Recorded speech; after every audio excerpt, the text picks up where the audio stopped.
ಇವತ್ತು encourage your self, ನಿಮ್ಮನ್ನು ನೀವೇ ಪ್ರೋತ್ಸಾಹಿಸಿಕೊಳ್ಳಿ. ಆಮೇನ್.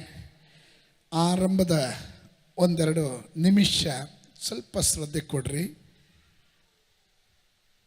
ಆಗ ನಿಮಗೆ ಅರ್ಥವಾಗುತ್ತೆ. ಒಂದು ಸ್ಟೇಟ್ಮೆಂಟ್ ಹೀಗೆ ಹೇಳ್ತಾರೆ, ನಿರಾಶಾವಾದಿಯವನಿಗೆ ಪ್ರತಿ ಅವಕಾಶಗಳಲ್ಲೂ ಕಷ್ಟಗಳೇ ಕಾಣಿಸ್ತದೆ, ಆದರೆ ಆಶಾವಾದಿ ಎಂಥ ಸಂಕಷ್ಟ ಸಮಯದಲ್ಲೂ ಅವಕಾಶ ಹರಿಸುತ್ತಾನೆ. ಜೀವನದಲ್ಲಿ ಯಾವತ್ತೂ ನಾವುಗಳು ಭರವಸೆಯನ್ನು ಕಳೆದುಕೊಳ್ಳಬಾರ್ದು, ಭರವಸೆ ಉಳ್ಳವರಾಗಿರಬೇಕು. ನಾನು ಮತ್ತೊಮ್ಮೆ ಹೇಳ್ತೀನಿ, ನಿರಾಶಾವಾದಿಗಳು ಮತ್ತು ಆಶಾವಾದಿಗಳು. ನಿರಾಶಾವಾದಿಗಳು ಅಂದರೆ ಜೀವನದಲ್ಲಿ ಹೋಪ್ ಇಲ್ದಿರೇ ಇರೋರು, ನಿರೀಕ್ಷೆ ಇಲ್ದಿರೇ ಇರೋರು. ಸೊ ಯಾರು ಡಿಸ್ಕರೇಜ್ಗೊಳಗಾಗ್ತಾರೆ, ಯಾರು ತಮ್ಮನ್ನೇ ತಾವು ನಿರುತ್ಸಾಹಪಡಿಸ್ಕೊಳ್ತಾರೆ ಎಂಬ ವಿಷಯವಾಗಿ ನಿಮ್ಮೊಟ್ಟಿಗೆ ನಾನು ಮಾತಾಡ್ತೀನಿ. Discouragement is a terrible disease. ನಿರುತ್ಸಾಹ ಎನ್ನುವುದು ಅದೊಂದು ರೀತಿಯಲ್ಲಿ ರೋಗ, ಭಯಂಕರವಾದಂಥ ರೋಗ. ಅದು ಶತ್ರುವಿನ ಬಲವಾದಂಥ ಆಯುಧ. ಅವನು ನಮ್ಮ ಆತ್ಮಗಳಿಗೆ ವಿರುದ್ಧವಾಗಿ ಉಪಯೋಗಿಸುವಂಥ ಒಂದು ಆಯುಧವಾಗಿರುತ್ತೆ. ಅದು ನಿರುತ್ಸಾಹ, ಡಿಸ್ಕರೇಜ್ಮೆಂಟ್ ಅನ್ನೋದಕ್ಕೆ ಪದ, ಎರಡು ಪದಗಳಿಂದ ಅದು ಆರಿಸಲ್ಪಟ್ಟಿದೆ. ಒಂದು DIS, COURAGE, ಕರೇಜ್, ಡಿಸ್ಕರೇಜ್. ಈ ಎರಡು ಪದಗಳು ವ್ಯತ್ಯಾಸ ಏನು?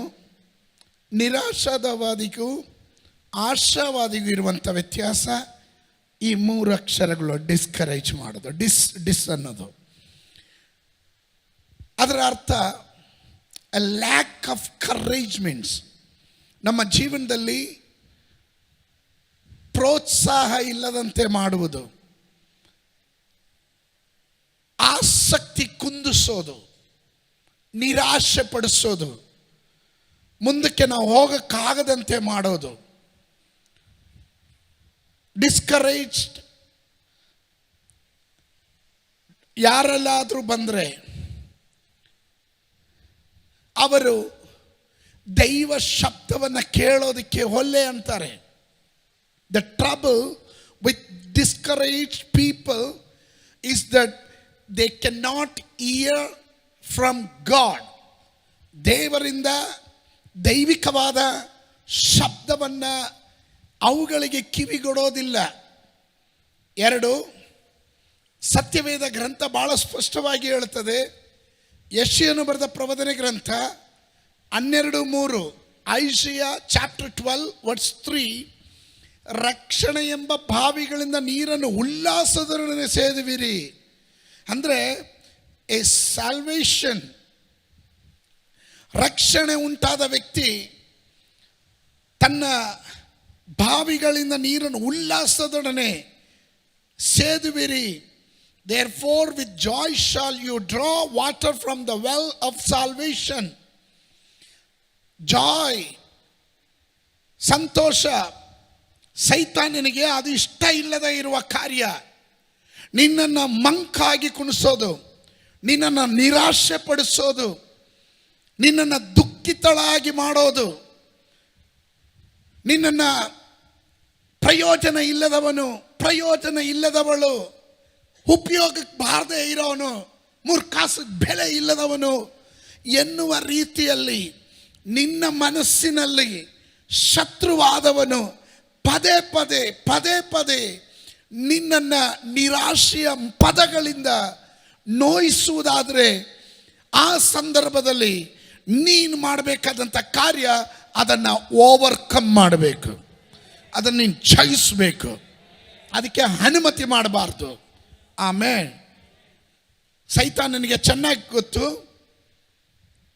ಯಾರು ನಿರಾಶೆಗೆ ಒಳಗಾಗಿರ್ತಾರೋ ಯಾರು ನಿರುತ್ಸಾಹದಲ್ಲಿರ್ತಾರೋ ಅವರು ದೇವರ ಸಂಗಡ ಬಾಂಧವ್ಯದಲ್ಲಿ ಇರೋಕ್ಕಾಗೋದಿಲ್ಲ ಎಂಬುದಾಗಿ. The devil knows that discouraged people cannot commune with God. That means properly they cannot hear the voice from the Lord. ದೇವರ ಶಬ್ದವನ್ನು ಕೇಳಲಿಕ್ಕೆ ಅವರಿಗೆ ಸಾಧ್ಯತೆ ಇಲ್ಲ.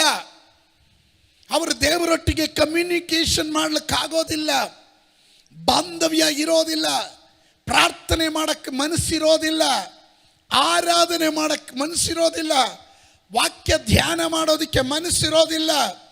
ಸಮಥಿಂಗ್ ಅವರನ್ನೇ ಅವರು ದುಃಖಿತರಾಗಿ ಬಿಂಬಿಸಿಕೊಳ್ಳುವಂಥರಾಗಿರ್ತಾರೆ. ಅದರಿಂದಲೇ ನಾನು ಆರಂಭದಲ್ಲಿ ಒಂದು ಸ್ಟೇಟ್ಮೆಂಟನ್ನು ಹೀಗೆ ಹೇಳಿದೆ, ಆದವನಿಗೆ ಪ್ರತಿ ಅವಕಾಶದಲ್ಲೂ ಕಷ್ಟಗಳೇ ಕಾಣಿಸುತ್ತೆ. ಪ್ರತಿ ಅವಕಾಶದಲ್ಲೂ ಅವನಿಗೆ ಕಷ್ಟ. ಒಂದು ಹೆಜ್ಜೆ ಇಟ್ಟರೆ ಕಷ್ಟ, ಮುಂದಕ್ಕೆ ಹೋದರೆ ಕಷ್ಟ, ಏನು ಮಾಡಿದ್ರು ಕಷ್ಟ, ಎಲ್ಲ ಕಷ್ಟಗಳನ್ನೇ ಕಾಣ್ತಾನೆ. ಆದರೆ ಆಶಾವಾದಿ ಎಂತಹ ಕಷ್ಟದ ಸಮಯದಲ್ಲೂ ಅವನ ಅವಕಾಶವನ್ನು ಅರಸ್ತಾ ಇರ್ತಾನೆ. ಈ ಚಾನ್ಸ್ ಹೋದರೆ ನೆಕ್ಸ್ಟ್ ಚಾನ್ಸ್, ಈ ಅವಕಾಶ ಬಿಟ್ಟರೆ ನೆಕ್ಸ್ಟ್ ಅವಕಾಶ, ನಾನು ತಪ್ಪದೆ ಅದನ್ನು ಜಯಿಸ್ತೀನಿ ಅಂತ. ಆಮೇಲೆ ನಾನು ಆತ್ಮಿಕ ಲೋಕದಲ್ಲಿ ಪೂರ್ಣಾವಧಿ ಸೇವೆಗೆ ಬರೋದಕ್ಕೆ ಮುಂಚೆ ಮಾರ್ಕೆಟಿಂಗ್ ಫೀಲ್ಡಲ್ಲಿದ್ದೆ. ಒಂದೊಂದು ದಿನಾನು ನಾ ಬೆಳಿಗ್ಗೆ ಹೋಗುವಾಗ ಬಿಸ್ನೆಸ್ ಡೀಲ್ಗಳನ್ನು ಮಾತಾಡೋಕ್ಕೆ ಹೋಗುವಾಗ ಕೆಲವೊಂದು ಕಂಪನಿ, ಕೆಲವೊಂದು ಸಂಸ್ಥೆಗಳು ಹೆಚ್ಚಿನ ಪ್ರೋತ್ಸಾಹ ಕೊಡೋದಿಲ್ಲ, ನಮ್ಮನ್ನು ಡಿಸ್ಕರೇಜ್ ಮಾಡ್ತಾರೆ. ಓ ಬಿಡ್ರಿ, ಇದೆಲ್ಲ ನಾವು ನೋಡಿದ್ದೀವಿ, ಬಿಡ್ರಿ, ಆಗಲ್ಲ ಬಿಡ್ರಿ, ಹೋಗ್ರಿ, ಆ ರೀತಿ. ಸೊ ಆ ಒಂದು ಮಾತು ಆ ದಿನದ ಆರಂಭದಲ್ಲಿ ಕೇಳಿಬಿಟ್ರೆ ಆ ದಿನಾನೇ ಹಾಳಾದೋಗಂಗೆ. ಆದರೆ ಮಾರ್ಕೆಟಿಂಗ್ ಮಾಡುವ ನಮಗೆ ಆ ದಿನ ಆ ಮಾತಿನಲ್ಲೆಲ್ಲ ಒಳಪಟ್ಟಿರೋದು. ನೆಕ್ಸ್ಟ್ ಕಸ್ಟಮರ್, ನೆಕ್ಸ್ಟ್ ಪಾರ್ಟಿನ ಹಿಡಿತೀವಿ, ನೆಕ್ಸ್ಟ್ ಕಂಪನಿ ನೋಡ್ತೀವಿ, ನೆಕ್ಸ್ಟ್ ವ್ಯಕ್ತಿನ ಹುಡುಕ್ತೀವಿ, ಅವನ ಹತ್ರ ಅಪ್ರೋಚ್ ಮಾಡ್ತೀವಿ. ಅಲ್ಲೂ ಡಿಸ್ಕರೇಜ್ ಆದರು. 10 ಕಂಪನಿ ಹತ್ತಿ ಇಳಿದ್ರು, 11ನೇದು ಒಂದು ಕೊಳ್ಳೆ ಹೊಡ್ಕೊಂಡೆ ಹೊರಗಡೆ ಬರೋದು. ಆಮೇಲೆ ಆಶಾವಾದಿಗಳಿಗೂ ನಿರಾಶಾವಾದಿಗಳಿಗೂ ಇರುವಂಥ ವ್ಯತ್ಯಾಸ. ಆಶಾವಾದಿಗಳು ಪ್ರತಿಯೊಂದು ಕಷ್ಟದ ಸಮಯದಲ್ಲೂ ಅವರುಗಳು ಹೊಸದಾದಂಥ ಕಾರ್ಯಗಳನ್ನು, ಅವರಿಗೆ ಗೊತ್ತು ಏನೋ ನನ್ನ ಜೀವನದಲ್ಲಿ ಅಲ್ಲಲ್ಲಿಯ ಅವಕಾಶಗಳನ್ನು ನಾನು ಅರಸ್ತಾನೇ ಇರ್ತೀನಿ, ಅದು ನಾನು ಒಂದಿನ ಸಾಧಿಸ್ತೀನಿ. ಇವತ್ತು ಜೀವನದಲ್ಲಿ ಭರವಸೆ ಕಳೆದುಕೊಳ್ಳದೇ ಇರುವ ದೇವ ಮಕ್ಕಳಿಗಾಗಿ ನಾನು ದೇವರಿಗೆ ಸ್ತೋತ್ರ ಮಾಡ್ತೇನೆ. ಎಷ್ಟು ಜನ ಹೇಳ್ತೀರಾ, ಏನು ಬೆಂದರೂ ಸರಿ ನನ್ನ ಭರವಸೆ ನಾನು ಕಳೆದುಕೊಳ್ಳೋದಿಲ್ಲ. I will not lose my courage. Amen. Amen. Sometimes ನಮ್ಮ ಜೀವನದಲ್ಲಿ ಭಾಳ ಕಷ್ಟಗಳು ಬರುತ್ತೆ, ಭಾಳ ಕಷ್ಟಗಳು ಬರುತ್ತೆ, ಹೇಳಕ್ಕಾಗೋದಿಲ್ಲ.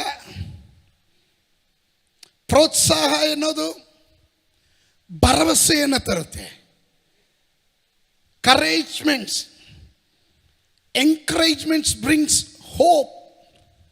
ನಿಮಗೆ ಯಾರಾದರೂ ಎಂಕರೇಜ್ ಮಾಡಿದ್ರೆ ನಿಮಗೇನೋ ಒಂದು ನಿರೀಕ್ಷೆ ಇದೆ ಅಲ್ಲ. ನಾನು ನಿಮ್ಮನ್ನು ಎಂಕರೇಜ್ ಮಾಡಲಿಕ್ಕೆ ಪ್ರಯತ್ನ ಮಾಡ್ತಾ ಇದ್ದೀನಿ. ಆಮೇಲೆ ಸಿಸ್ಟರ್, ನಿಮ್ಮ ಕೈಯಲ್ಲಿ ಆಗುತ್ತೆ, ಬ್ರದರ್ ನೀವು ಮಾಡ್ತೀರಾ, ನೀವು ಸಾಧಿಸ್ತೀರಾ, ನಿಮ್ಮ ಕೈಯಲ್ಲಿ ಆಗುತ್ತೆ ಬ್ರದರ್. ಅಲ್ಲೆಲ್ಲಿ ಇದು ಮಾತು ಕೇಳಿದಾಗ ಎಲ್ಲೋ ನಿಮ್ಮ ಭವಿಷ್ಯದ ನಿರೀಕ್ಷೆಯ ಬಾಗಿಲು ತೆರೆದು ಬರುತ್ತೆ. Is it right? ಹೌದಾ ಅಲ್ವಾ? ಅದೇ ಸಂದರ್ಭದಲ್ಲಿ ಏನೋ ಪ್ರಯತ್ನ ಮಾಡೋದಕ್ಕೆ ನೀವು ಕೈ ಹಾಕುವಾಗಲೇ ನಿಮ್ಮನ್ನು ನಿರಾಶೆ ಪಡಿಸುವಾಗ, ಎಂಥದೆಲ್ಲ ಎಷ್ಟು ನೋಡಿದ್ದೀವಿ ಬ್ರದರ್, ನಿಮ್ಮ ಕೈಲಿ ಆಗ್ದಿರ ಇರೋ ಕೆಲಸ ಯಾಕೆ ಬೇಕು ಬ್ರದರ್ ನಿಮಗಿದೆಲ್ಲ, ಸುಮ್ಮನೆ ಹ್ಞೂ ಅಂದರೆ ಹೌದಲ್ವಾ? ಪಕ್ಕದಲ್ಲಿರೋರು ಕೈ ಕೊಟ್ಟು ಹೇಳ್ರಿ, ನಿರುತ್ಸಾಹ ಪಡಿಸ್ಬೇಡ್ರಿ, ಉತ್ಸಾಹ ಪಡಿಸ್ರಿ. ನೋಡ್ರಿ, ಅದನ್ನೇ ಉತ್ಸಾಹದಿಂದ ಹೇಳ್ರಿ. Encouragement brings hope, but discouragement causes hopeless. ಪ್ರೋತ್ಸಾಹ ಭರವಸೆಯನ್ನು ತರುತ್ತದೆ, ಆದರೆ ನಿರುತ್ಸಾಹವು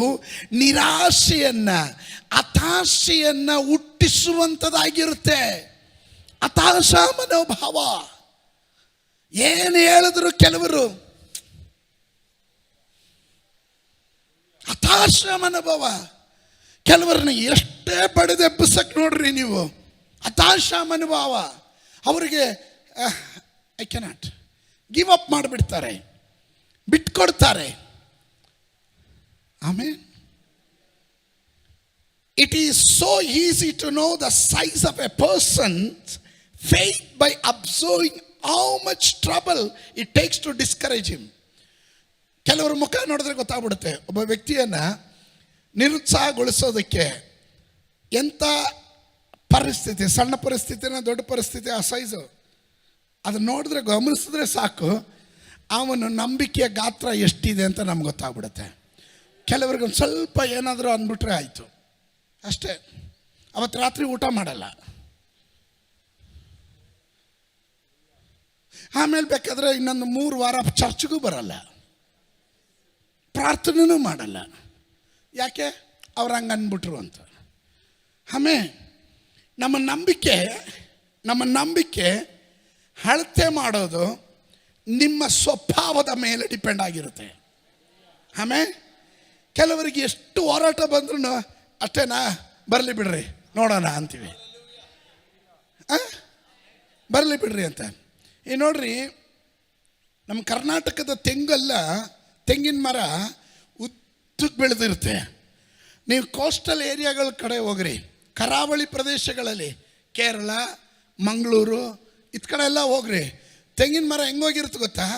ಹಿಂಗೋಗಿರುತ್ತೆ. ಹೌದಲ್ವಾ? ನೋಡಿದ್ದೀರಾ? ತೆಂಗಿನ ಮರನೇ ನೋಡ್ದಿರೋ ಥರ ಕೂತಿದ್ದೀರಲ್ರಿ. ತೆಂಗಿನ ಮರ ನೋಡಿದಿರಲ್ಲ, ಕೋಸ್ಟಲ್ ಏರಿಯಾಗಳಲ್ಲಿ ನೋಡ್ರಿ, ಕರಾವಳಿ ಪ್ರದೇಶಗಳಲ್ಲಿ ಹಿಂಗಿರುತ್ತೆ ಅದು ಮರ. ಆಮೇಲೆ ಆ ಮರದ ಪ್ರತ್ಯೇಕತೆ, ಏನಾದರೂ ಒಂದು ದೊಡ್ಡ ಗಾಳಿ ಬಡಿದ್ರೆ, ಸಿಡಿಲು ಹೊಡೆದ್ರೆ, ಅಥವಾ ದೊಡ್ಡ ಮಳೆ ಬಂದರೆ ಕೆಲವೊಂದು ಉದ್ದಕ್ಕೆ ನಿಂತ್ಕೊಂಡಿರೋ ಮರ ಎಲ್ಲ ದಬ ದಬ ಬಿದ್ದೋಗ್ಬಿಡುತ್ತೆ. ಮಳೆ ಬಂದು ಹೋಗಿದೆ, ಅಯ್ಯೋ ತೆಂಗಿನ ಮರ ಹಾಕಿದ್ವಿ, ಇಷ್ಟು ವರ್ಷ ಇತ್ತು, ಕಲ್ಪವೃಕ್ಷವಾಗಿತ್ತು, ಅದ್ರ ಬಿದ್ದೋಗ್ಬಿಡ್ತು ಅಂತೆಲ್ಲ ನಾವು ಕೇಳಲಿಲ್ವಾ? ಸೋತ್ರ ಪೇಪರಲ್ಲಿ ಮುಂದಿನ ದಿನ ಹೆಡ್ಲೈನ್ಸು, ಕಲ್ಪವೃಕ್ಷ 50 ಕಲ್ಪವೃಕ್ಷಗಳು ನೆಲಸಮವಾಯಿತು ನಿನ್ನೆಯ ಬಿರುಸಿನ ಮಳೆ ಮತ್ತು ಗಾಳಿಗೆ ಅಂತ. ಆಮೇಲೆ ಆದರೆ ಈ ಕೋಸ್ಟಲ್ ಏರಿಯಾಗಳಲ್ಲಿರೋಂಥ ಬಗ್ಗಿರೋವಂಥದ್ದು ಅವುಗಳು ಹೇಳುತ್ತೆ, ಎಷ್ಟೇ ಗಾಳಿ ಬಂದರೂ ಸರಿ, ಇನ್ನ ಬಾ ಅಂತ ಇರುತ್ತೆ. ಯಾಕೆ ಗೊತ್ತಾ? ಇದರ ಬೇರು ಆಳವಾಗಿ ಇಳಿದಿರುತ್ತೆ. ಕಾರಣ ಇದು ನೀರಿನ ಬಳಿಯಲ್ಲಿ ನೆಟ್ಟಿರೋದ್ರಿಂದ ಇದು ಒಂದೊಂದು ಸತಿ ಶೇಕ್ ಆದಾಗಲೂ ಇದರ ಬೇರು ಆಳಕ್ಕೆ ಇಳಿತಾನೇ ಇರುತ್ತೆ. ಅದು ಆಳಕ್ಕೆ ಇಳಿತಾ ನೀರಿನ ಅಂಶ ಏರುತ್ತಾನೇ ಇರುತ್ತೆ. ದೇವರ ವಾಕ್ಯದಲ್ಲಿ ಬೇರೂರಿರುವವನು ಅಷ್ಟೇ ಸ್ಟ್ರಾಂಗ್ ಆಗಿರ್ತಾನೆ. ದೈವಿಕವಾಗಿ ಅನ್ಯೋನ್ಯತೆಯಲ್ಲಿರುವವನು, ದೈವಿಕವಾದ ಶಬ್ದವನ್ನು ಕೇಳುವವನು, ದೇವರ ಸಂಗಡ ಮಾತನಾಡುವವನು, ಒಂದೊಂದು ಅವಸ್ಥೆಗಳಲ್ಲೂ ಗೆಲ್ಲುವವರು ಮಾತ್ರ ಗಟ್ಟಿಯಾಗೊಂದು ಆಮೇಲೆ ಹೇಳ್ರಿ. ನಿರಾಶೆಯಲ್ಲಿ ಹೋಗೋರಲ್ಲ, ನಿರಾಶಾದಾಯಕರಾಗೋದಲ್ಲ, ಹತಾಶ ಮನೋಭಾವ ಉಳ್ಳವರಲ್ಲ. ಇವತ್ತು ಹೇಳ್ರಿ, ಯೇಸುವಿನ ನಾಮದಲ್ಲಿ ನನ್ನನ್ನೇ ನಾನು ಎನ್ಕರೇಜ್ ಮಾಡ್ತೇನೆ. ಆಮೇಲೆ ಎನ್ಕರೇಜ್ ಮಾಡ್ತೇನೆ. ಹಲ್ಲೆಲೂಯಾ. ಕೆಲವೊಮ್ಮೆ ಸೋಲು ತಲ ಮಟ್ಟದಲ್ಲಿದ್ರೂ ಕೆಲ ಪೇಷಂಟ್ಸ್ ಸಾಯೋದು ಅವ್ರಿಗೂ ಗೊತ್ತಿರುತ್ತೆ. ಡಾಕ್ಟ್ರು ಹೇಳಿದ್ದಾರೆ ನಾ ಹೆಚ್ಚಿಗೆ ಬದುಕಲ್ಲ ಅಂತ, ಹತಾಶರಾಗಿರ್ತಾರೆ. ಆದರೆ ನಾವು ಪ್ರಾರ್ಥನೆ ಮಾಡೋಕ್ಕೆ ಹೋದಾಗ ಡಾಕ್ಟ್ರ್ ಏನು ಹೇಳಿದ್ರು ಅಂತ, ಸ್ತೋತ್ರ, ಅಯ್ಯ ಡಾಕ್ಟ್ರಿನ ಹೆಚ್ಚು ದಿನ ಉಳಿಯೋಣ ಅಂತ ಹೇಳ್ಬಿಟ್ಟಿದ್ದಾರಯ್ಯ. ಅಯ್ಯೋ ಡಾಕ್ಟ್ರಿಗೆ ಬುದ್ಧಿ ಇಲ್ಲ, ಡಾಕ್ಟ್ರನ್ನ ಸೃಷ್ಟಿ ಮಾಡಿದ ದೇವರಿದ್ದಾನೆ, ನೀವು ಧೈರ್ಯವಾಗಿರ್ರೆ ಅಂತ ಹೇಳಿ ಅವರಿಗೆ ಕೆಲವೊಂದು ಅನುಭವದ ಸಂಭವಗಳನ್ನು ಹೇಳಿದಾಗ ಅವ್ರು ಹೇಳ್ತಾರೆ, ಅಯ್ಯ ಈಗೊಂಥರ ಬಲ ಬಂತಯ್ಯ, ಇನ್ನ ಬದುಕಬೇಕು ಅನ್ನಿಸ್ತಾ ಇದೆಯಾ ಅಂತ.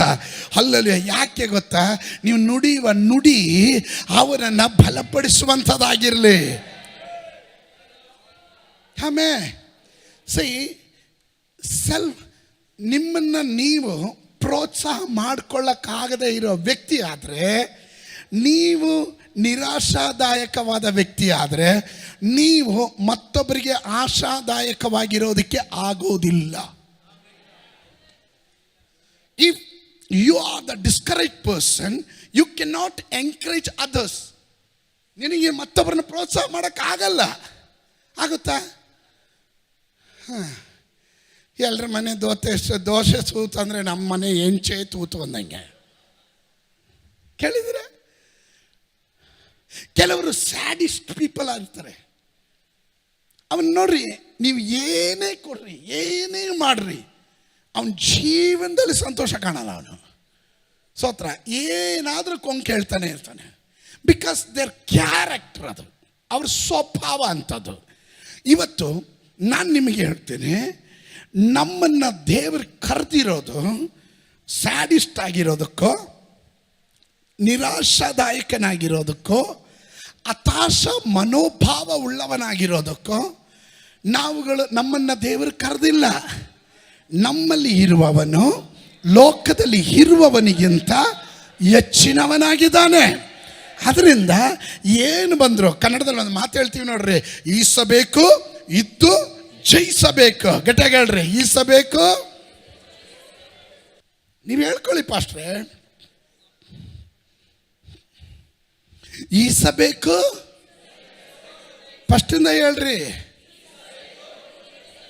ಇದ್ದು. ಕನ್ನಡದಲ್ಲಿ ಈಗ ಹೇಳ್ತಾರೆ, ಕಷ್ಟ ಮನುಷ್ಯನಿಗೆ ಬರ್ದಿರೆ ಮರಕ ಬರುತ್ತೆ. ಆಮೇಲೆ ಎಲ್ಲರೂ ಒಂದಲ್ಲ ಒಂದು ರೀತಿಯಲ್ಲಿ ಹಾದು ಹೋಗ್ತಾರೆ, ಪ್ರಯಾಸಗಳು ಪ್ರತಿಕೂಲಗಳಲ್ಲಿ ಹಾದು ಹೋಗ್ತಾರೆ. ಆದರೆ ನೀವು ಯಾವ ರೀತಿ ಅದನ್ನು ಡೀಲ್ ಮಾಡ್ತೀರಾ ಅನ್ನೋದು ಇಂಪಾರ್ಟೆಂಟ್. ಯಾವ ರೀತಿ ಅದನ್ನು ತೆಗೆದುಕೊಳ್ತೀರಾ ಅನ್ನೋದು ಇಂಪಾರ್ಟೆಂಟ್. Praise God. ಸಮಾಜಕ್ಕೆ ನಾವುಗಳು ಉತ್ತಮವಾದ ಸಂದೇಶವನ್ನು ರವಾನೆ ಮಾಡಬೇಕು. ದೇವ ಮಕ್ಕಳು ವಾಕ್ಯದಲ್ಲಿ ಬೇರೂರಿರಬೇಕು. ಅದಕ್ಕೆ ದೇವರು ನಮ್ಮನ್ನು ನೆಟ್ಟಿರೋದು ಎಲ್ಲಿ ಗೊತ್ತಾ? ಹಸಿರು ಹುಲ್ಲುಗಾವಲುಗಳಲ್ಲಿ. ಆಮೇಲೆ ದೇವರು ನಮ್ಮನ್ನು ಎಲ್ಲಿ ನೆಟ್ಟಿರೋದು? ಕಾಲುವೆಗಳ ಬಳಿಯಲ್ಲಿ ನೆಟ್ಟಿದ್ದಾನೆ. ಎಲ್ಲಿ ನೆಟ್ಟಿದ್ದಾನೆ? ಕಾಲುವೆಗಳ ಬಳಿ. ಅಂದರೆ ವಾಕ್ಯಗಳು ನಮ್ಮ ಒಳಗಡೆ ಯಾವಾಗಲೂ ನೆಲೆಗೊಂಡಿರುತ್ತೆ. ಏನಾದರೂ ಬಂದರೆ, ಯೇಸು ಸ್ವಾಮಿ ಬಂದ ತಕ್ಷಣ ಏನಾದರೂ ಕಂಡ್ರೆ, ಸೀನ್ ಕಂಡ್ರೆ, ಲಾಸರ್ನ ಮರಣ, ಅವನ ರೋಗ ಬಿದ್ದಿದ್ದ, ರೋಗ ಬಂದಾಗಲೂ ಯೇಸು ಸ್ವಾಮಿ ತಿರುಗಿ ನೋಡಲಿಲ್ಲ. ತಿರುಗಿ ನೋಡಲಿಲ್ಲ, ಮರ್ತೋಗಿದ್ದಲ್ಲ.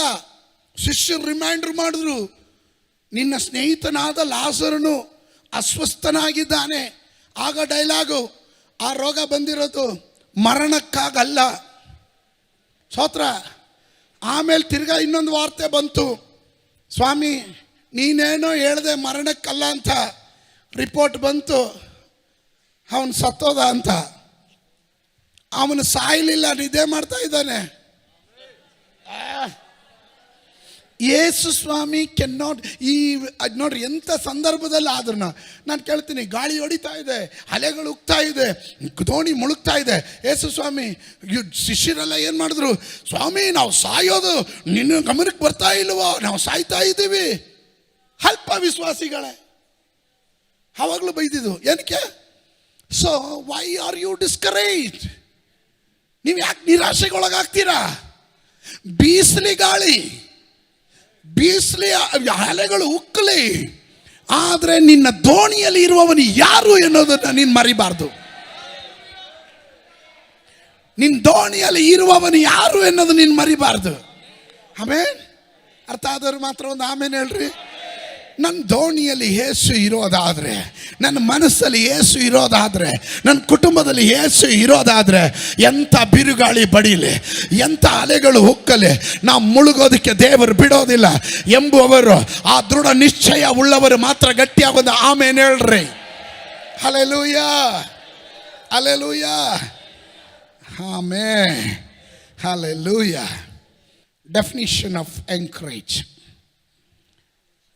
ಬರ್ಕೊಳ್ರಿ.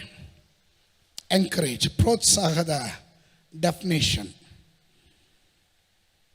To inspire with courage, spirit, or hope, to attempt, to pursue, to give help. ಅದರ ಅರ್ಥ ನಿನ್ನ ಭವಿಷ್ಯದ ಕಡೆಗೆ,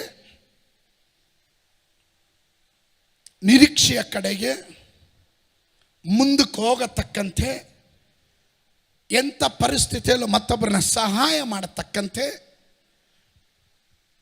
ಅರ್ಥ ಕೊಡುವಂಥ ದೇ ಎಂಕರೇಜ್, ಪ್ರೋತ್ಸಾಹ ಎನ್ನುವುದು. ಒಂದು ಸಮುವೇಲನ ಪುಸ್ತಕ 30ನೇ ಅಧ್ಯಾಯದ ಕಡೆಗೆ ಬರೋಣ. Book of first Samuel chapter 30 verse 1 to 8. 1ನೇ ವಾಕ್ಯದಿಂದ 8ನೇ ವಾಕ್ಯದವರೆಗೂ. First Samuel chapter 30 verse 1 to 8. ದಾವೀದನು ಅವನ ಜನರು 3ನೇ ದಿನ, ಎಷ್ಟನೇ ದಿನ? 3ನೇ ದಿನ ಚಿಕ್ಲಾಗ್ ಊರನ್ನು ಮುಟ್ಟಿದರು. Listen to me. ಚಿಕ್ಲಾಗ್ ಊರನ್ನು ಮುಟ್ಟಿದರು. ಎಲ್ಲಿಂದ? ಆಕೀಶ್ ರಾಜನ ಬಳಿಯಲ್ಲಿ ದಾವೀದನು ತಾನು ನಂಬಿಗಸ್ತನಾಗಿ ದೇವದೂತನ ಹಾಗೆ ಅವನ ಜೊತೆಯಲ್ಲೇ ಇರ್ತಾನೆ. ಆಕೀಶ್ ರಾಜನು ಇವನನ್ನು ಬಹಳ ಮೆಚ್ಚಿಕೊಂಡು ಇರ್ತಾನೆ. ಆದರೆ ಉಳಿದ ಅರಸರುಗಳಿಗೆ ದಾವೀದನ ಮೇಲೆ ನಂಬಿಕೆ ಇರಲಿಲ್ಲ. ದಾವೀದನ ಯುದ್ಧಕ್ಕೆ ಬರೋದು ಬೇಡ ಅಂತ. ಒಂದು ಕಡೆ ಸೌಲನು ದಾವೀದನನ್ನು ಕೊಲ್ಲೋದಕ್ಕೆ ಓಡಿಸ್ತಾನೇ ಇದ್ದಾನೆ, ಸಿಕ್ಕಿದ್ರೆ ಕೊಂದು ಬಿಡ್ತೀನಿ ಅಂತ. ಅದಕ್ಕೆ ಆಕೀಶ್ ರಾಜನ ಮುಂದೆ ಜೊಲ್ಲೆಲ್ಲ ಸುರಿಸ್ಕೊಂಡು ಹುಚ್ಚನಾಗಿ ನಟನೆ ಮಾಡಿದ್ದು. ಅನಂತರ ಅವನ ಒಬ್ಬ ಉತ್ತಮ ಯುದ್ಧ ವೀರನಾಗಿ ಆಕೀಶ್ ರಾಜನ ಜೊತೆ ನಿಲ್ತಾನೆ, ಯುದ್ಧ ಗೆಲ್ತಾನೆ, ಎಲ್ಲ ಮಾಡ್ತಾನೆ. ಆದರೆ ಆಕೀಶನ ಉಳಿದ ಅರಸರುಗಳಿಗೆ ಇವನ ಒಡನಾಟ ಇಷ್ಟ ಇಲ್ಲ. ಕಡೆಗೆ ನಿರಾಶೆಯಿಂದ ನಿರಾಶೆ. ಇವನನ್ನು ಕಳಿಸ್ತಾನೆ, ನೀನು ಯುದ್ಧಕ್ಕೆ ಬರಬೇಡ, ನೀನು ಹೋಗು, ಚಿಕ್ಲಾಗ್ ಎಂಬ ಪಟ್ಟಣದಲ್ಲಿ ನಿನ್ನ ಹೆಂಡತಿ ಮಕ್ಕಳ ಜೊತೆ ಆರಾಮಾಗಿರು, ಹೋಗು ಅಂತ ಕಳಿಸ್ತಾನೆ. ದಾವೀದನು ಅವನ ಇನ್ಬಿಲ್ಟೆಡ್ ಕ್ಯಾರೆಕ್ಟರ್ ಯುದ್ಧ ಮಾಡೋದು. ಆದರೆ ನಿರಾಶೆಯಿಂದ ಬರುವಾಗ ಈಗ ನೋಡಿದಾಗ ಅವನ ಜೀವನದಲ್ಲಿ ಚಿಕ್ಲಾಗ್ ಪಟ್ಟಣಕ್ಕೆ ಬಂದಾಗ ಅಲ್ಲಿ ಆ ಪಟ್ಟಣವನ್ನು ಪೂರ್ತಿ ಸುಟ್ಟಾಕ್ಬಿಟ್ಟಿದ್ದಾರೆ. ಹೆಂಡತಿದಿರನ್ನ ಹಿಡ್ಕೊಂಡೋಗಿದ್ದಾನೆ, ಮಕ್ಕಳನ್ನ ಹಿಡ್ಕೊಂಡೋಗಿದ್ದಾರೆ. ಈಗ ದಾವೀದನ ಸಂಗಡ 600 ಜನ ಯಾವಾಗಲೂ ದಾವೀದನ ಜೊತೆ ಇದ್ದವರು, ದಾವೀದನಿಗೆ ಜೊತೆಯಲ್ಲಿ ಇದ್ದು ಎಲ್ಲದರಲ್ಲೂ ಸಹಾಯ ಮಾಡ್ತಾ ಇದ್ದವರು. ಈಗ ಅವ್ರಿಗೇನಾಯಿತು ಅಂದರೆ, ಎಲ್ಲೂ ಹೋದರೂ ನಿರಾಶೆ ಕಾಡ್ತಾ ಇದೆಯಲ್ಲ, ಎಲ್ಲ ಕಡೆಗಳಲ್ಲೂ ಒಂಥರ ಇದು. ಕಡೆಗೆ ಮನೆಗೆ ಬಂದು ವಿಶ್ರಾಂತಿ ಪಡೆ, ನಮ್ಮ ಮನೇನೂ ಪಟ್ಟಣನೇ ಸುಟ್ಬಿಟ್ಟಿದ್ದಾರೆ, ಶತ್ರುಗಳು ಎಲ್ಲ ದೋಚ್ಕೊಂಡು ಹೋಗ್ಬಿಟ್ಟಿದ್ದಾರೆ, ಇವರಿಗೇನು ಉಳಿದೇ ಇಲ್ಲ. ಕಡೆಗೆ ಇವ್ರಿಗೆ ಬಂದಿದ್ದ ಕೋಪ ಏನು ಗೊತ್ತಾ? ಇದೆಲ್ಲ ದಾವೀದನಿಂದನೇ ಆಗಿದ್ದು, ಇವನ ಹಿಂದೆ ಬಂದಿದ್ದರಿಂದನೇ ಆಗಿದ್ದು. ಪೀಪಲ್ ಆರ್ ಫ್ರಸ್ಟ್ರೇಟೆಡ್, ಅವರು ಭಾಳ ಗಲಿಬಿಲಿಗೊಳಗಾಗ್ತಾರೆ. ತಕ್ಷಣವಾಗಿ ಕಲ್ಲನ್ನು ತಗೊಳ್ತಾರೆ. ಜನ ಹತ್ತು ಸಾಕಾಯಿತು, ಹೆಂಡತಿ ಮಕ್ಕಳಿಗಾಗಿ ಅಳ್ತಾ ಇದ್ದಾರೆ, ಗೋಳಾಡ್ತಾ ಇದ್ದಾರೆ. ದಾವೀದನು ಅಳ್ತಾ ಇದ್ದಾನೆ, ಬಿಕಾಸ್ ಇದೆಲ್ಲ ನಿರಾಶೆಯಿಂದ ಉಂಟಾಯಿತು. ಆದರೆ ಕಲ್ಲನ್ನು ತೆಗೆದುಕೊಂಡ ಜನ ಹೊಡಿಬೇಕು ಅನ್ನೋ ಸಂದರ್ಭದಲ್ಲಿ ದಾವೀದನು ಅವನು ಕಲ್ಲೇಟಿಗೆ ಹೆದರಲಿಲ್ಲ, ಜನರ ನಿರಾಶೆಯ ಮಾತುಗಳಿಗೆ ಅವನು ಹೆದರಲಿಲ್ಲ. ಅವನೊಂದು ಕೆಲಸ ಮಾಡ್ತಾನೆ. ನೀವು ಕೆಳಗಡೆ ಹೋಗ್ತಾ ಬಂದರೆ ಅವರು ಇವನನ್ನು ಇಕ್ಕಟ್ಟಿಗೆ ಒಳಪಡಿಸ್ತಾರೆ. 5ನೇ ವಾಕ್ಯದಿಂದ, ದಾವೀದನ 2 ಹೆಂಡತಿಯರಾದ ಇಸ್ರಾಯೇಲಿನವರಾದ ಅಹೀನೋವನ ಮಗಳು ಕರ್ಮೇಲ್ಯನಾದ ನಾಬಾಲ್ನ ಹೆಂಡತಿಯಾದ ಅಬಿಗೈಲನ್ನು ಸರಿಯಾಗಿ ಹೋಗಿದ್ರು. ಇದಲ್ಲದ ಜನರು ತಮ್ಮ ಗಂಡು ಹೆಣ್ಣು ಮಕ್ಕಳಿಗಾಗಿ ಮನಸ್ಸಿನಲ್ಲಿ ಭಾಳ ನೊಂದುಕೊಂಡು ದಾವೀದನನ್ನು ಕಲ್ಲೆಸೆದು ಕೊಲ್ಲಬೇಕೆಂದಿದ್ದರು. ಎದ್ದುದರಿಂದ ಅಂದರೆ ಕಲ್ಲು ತಗೊಂಡು ಹೊಡಿಬೇಕು ಅನ್ನೋ ಟೈಮಲ್ಲಿ ಅವನೇನು ಮಾಡಿದನು? ಬಹಳ ಇಕ್ಕಟ್ಟಿಗೆ ಬಿದ್ದನು. ಸ್ತೋತ್ರ. ಎಂಥ ಇಕ್ಕಟ್ಟಿಗೆ ಬಿದ್ದ ಗೊತ್ತಾ? ಭಾಳ ಇಕ್ಕಟ್ಟಿಗೆ ಬಿದ್ದ. ಆದರೆ ಅಲ್ಲಿ ಕೊಟ್ಟಿರುವಂಥ ಪದ ಆದರೂ. ಎಲ್ರಿ ಹೇಳ್ರಿ, ಗಟ್ಟಿಯಾಗಿ ಹೇಳ್ರಿ. ಆದರೂ ಭಾಳ ಇಕ್ಕಟ್ಟುಗಳ ಬಿದ್ದಿದ್ದಾನೆ. ಎವ್ರಿಥಿಂಗ್ ಈ ಲಾಸ್ಟ್, ನೋ ಪೊಸಿಷನ್. ಜೊತೆಗಿದ್ದವ್ರು ಕೈ ಕೊಟ್ರು. ಈಗ ಜೊತೆಗಿದ್ದವರೇ ಕಲ್ಲು ಹೊಡಿಯೋಕ್ಕೆ ಸ್ಟಾರ್ಟ್ ಮಾಡಿಬಿಟ್ರು. ಕಲ್ಲು ತಗೊಂಡ್ರು ಹೊಡಿಯೋಕ್ಕೆ. ನಿರಾಶೆ ಮಾತುಗಳು. ಆದರೂ ಅವನು ತನ್ನ ದೇವರಾದ ಯೆಹೋವನಲ್ಲಿ ತನ್ನನ್ನು ಬಲಪಡಿಸಿಕೊಂಡು, that means is in encouraged himself. ಅವನು ತನ್ನನ್ನೇ ತಾನು ಬಲಪಡಿಸ್ಕೊಂಡ್ರು. ಗಟ್ಟಿಗಳ್ರಿ, ಎಲ್ಲರೂ ಕೈ ಬಿಟ್ಟರು, ಯಾರು ಇಲ್ಲದಿದ್ರು, ನೀವು ಒಂಟಿ ಆಗಿರುವುದಾದರೂ ನಿಮ್ಮನ್ನು ನೀವೇ ಬಲಪಡಿಸ್ಕೊಳ್ಬಹುದು. ಸ್ತೋತ್ರ ಸ್ತೋತ್ರ ಸ್ತೋತ್ರ ಸ್ತೋತ್ರ. ಯಾವ ರೀತಿಯಲ್ಲಿ? ದೇವರಲ್ಲಿ ಇಡುವ ಭರವಸೆಯಿಂದ. ತನ್ನ ದೇವರಾದ ಯೆಹೋವನಲ್ಲಿ ತನ್ನನ್ನು ಬಲಪಡಿಸಿಕೊಂಡನು. ಹಲ್ಲೆಲೂಯಾ. ಇವತ್ತು ಎಷ್ಟೇ ಪ್ರತಿಕೂಲ ಬರಲಿ, ಹೋರಾಟ ಬರಲಿ, ನಿಂದೆಗಳು ಬರಲಿ, ನಷ್ಟಗಳು ಬರಲಿ, ಅವಮಾನ ಬರಲಿ, ಎಲ್ಲರೂ ಕೈ ಬಿಟ್ಟೋಗಲಿ, ಆದರೆ ನೀನು ಸೇವಿಸುವ ದೇವರು ನಿನಗೂ ಒಂದು ಬಾಂಧವ್ಯ ಇರೋದಾದರೆ, ಒಂದು ಕಮ್ಯುನಿಕೇಷನ್ ಇರೋದಾದರೆ, ದೇವರೊಟ್ಟಿಗೆ ಒಳ್ಳೆ ಮನಸ್ಸಾಕ್ಷಿಯನ್ನು ನೀನು ಕಾಪಾಡಿಕೊಳ್ಳಿರುವಂಥ ವ್ಯಕ್ತಿಯಾಗಿರೋದಾದರೆ, ನಿನ್ನನ್ನು ಬಲಪಡಿಸೋದಕ್ಕೆ ಅವನಿದ್ದಾನೆ. ಅವನಲ್ಲಿ ನೀನು ಬಲಗೊಳ್ಳಲಿಕ್ಕೆ ಸಾಧ್ಯ. Amen, amen. ನಾನು ಯಾವಾಗಲೂ ಹೇಳ್ತೀನಿ, ಕೆಲವೊಂದು ಸಂದರ್ಭಗಳಲ್ಲಿ ಅನ್ವಾಂಟೆಡ್ ಟಾಕ್ಸ್, ನೀವು ಯಾವಾಗ ನಿರಾಶೆಗೆ ಒಳಗಾಗಿರ್ತೀರೋ, ನಿಮ್ಮ ಮನಸ್ಸು ಗಾಯ ಆಗಿರುತ್ತೋ, ಆವಾಗ ಕೆಲವರು ಬೇಡದೇ ಇರುವಂಥ ಡೈಲಾಗ್ಸು ನಿಮ್ಮ ಮುಂದೆ ತಂದು ಪ್ರಸ್ತಾಪ ಮಾಡ್ತಾರೆ. ಸಮ್ಟೈಮ್ಸ್ ಡಿಮೋನಿಕಲ್ ಸ್ಪಿರಿಟ್ ನೋಸ್, ದುರಾತ್ಮನಿಗೆ ಗೊತ್ತು ನೀನು ಡಿಸ್ಕರೇಜ್ ಆಗಿರುವಾಗ. ಸ್ತೋತ್ರ.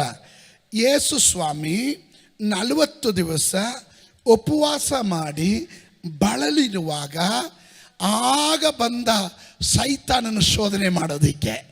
ಯಾವಾಗ? 40 ದಿವಸ ಉಪವಾಸ ಮಾಡಿ ಬಳಲಿರುವಾಗ, ಅಂದರೆ ಶಾರೀರಿಕವಾಗಿ ಬಳಲಿರುವಾಗ ಆಗ ಬಂದ ಯೇಸು ಸ್ವಾಮಿಯ ಬಳಿಯಲ್ಲಿ ಹೇಳ್ದ, ನೀನು ದೇವಕುಮಾರನಾಗಿದ್ದರೆ, ನೀನು ಮನುಷ್ಯ ಕುಮಾರನಾಗಿದ್ದರೆ, ನೀನು ಈ ರೊಟ್ಟಿಯನ್ನು, ಈ ಕಲ್ಲನ್ನು ರೊಟ್ಟಿಯಾಗಿ ಮಾಡು, ತಿನ್ನು. ಸ್ತೋತ್ರ. ಆಮೇಲೆ ಅಪೆಂಡಿಕ್ಸ್ ಆಗಿ ಅಲ್ಲಿ ಇರುತ್ತೆ, ಅಲ್ಲೇ ಇರಲಿ ಅನ್ನೋ ಭಾವನೆ ಅವನಿಗಿತ್ತು. ಆದರೆ ಯೇಸು ಸ್ವಾಮಿ ಹೇಳಿದ್ರು, ಮನುಷ್ಯನು ರೊಟ್ಟಿ ಮಾತ್ರದಿಂದಲ್ಲ, ದೇವರ ಬಾಯಿಂದ ಬರುವ ಪ್ರತಿಯೊಂದು ಮಾತಿನಿಂದಲೂ ಬದುಕುವೆನೋ. ಎಷ್ಟು ಜನ ನಂಬುತ್ತೀರಾ? ನಿರಾಶೆ ಇರುವಾಗ ನಿಮ್ಮ ವೀಕ್ನೆಸ್ ನೋಡಿ, ನಿಮ್ಮ ಬಲಹೀನತೆ ನೋಡಿ, ನಿಮ್ಮ ಕೊರತೆ ನೋಡಿ, ಅಲ್ಲಿ ಸೈತಾನನ ಬೀಜಗಳನ್ನು ಬಿತ್ತಲಿಕ್ಕೆ ಬರ್ತಾನೆ. ಇವತ್ತು ಯೇಸುವಿನ ನಾಮದಲ್ಲಿ ಆ ಸಂದರ್ಭದಲ್ಲಿ ನಿನ್ನ ಒಳಗಡೆ ವಾಕ್ಯ ಇದ್ದರೆ ನೀನು ಸ್ಟ್ರಾಂಗ್ ಆಗಿರ್ತೀಯ.